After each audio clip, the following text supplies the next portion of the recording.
Hello Wellness Warriors. This video is going to be touching on a very important topic as we head into our summer months, and that's sunscreen. We're going to cover two really important things. One, when is sunscreen use appropriate? And two, when you are using it, which sunscreen should you use? Now, we hear a lot of stuff about sunscreen. You should always have it on. You should never be out in the sun for more than 15 minutes at a time. And just to stop and think about this for a moment, we use way more sunscreen than we ever had in all of history, and skin cancer rates are higher than they've ever been as well. So there's more to the picture just than the use of sunscreen. Now, the other aspect of that is vitamin D is such a crucial nutrient for your body. It acts as a hormone. It's really important for decreasing inflammation, which is something that most people are dealing a lot with. And it has hundreds and hundreds of other functions in your body that are extremely important. Most Americans are deficient in vitamin D, so it's really important that you take advantage of these nice summer months to get those UVAs so your body can process the vitamin D, and you can get all those health benefits from that. Now, that being said, the peak hours are going to be about 12 to 4 o'clock in terms of the UV intensity.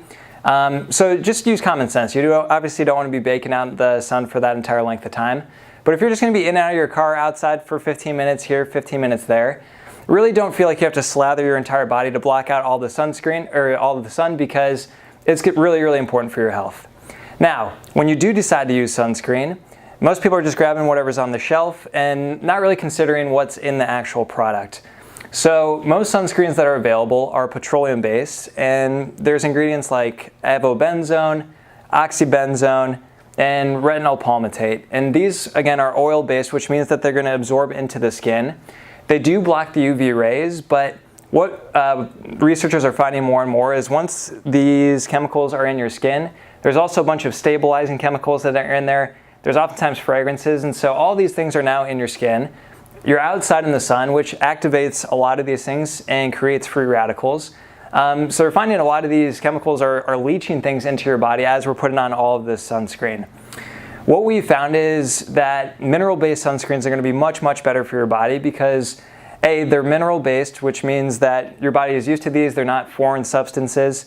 And secondly, they sit right on top of the skin and they don't absorb down in. So things like zinc or titanium dioxide are both really good ingredients to look for.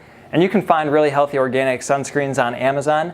The one that we use at our house is a brand called Badger. And again, you can just look around.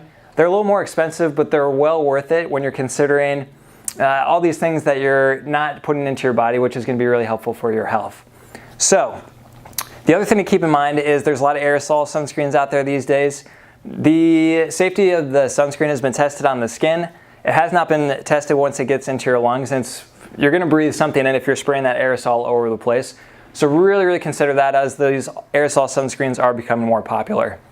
I hope this was helpful as we head into the summer months. Again, please just double think about what sunscreen you're using and how you're using it, and we'll keep working towards better health. I hope this is helpful information for you. Please stay tuned for future videos.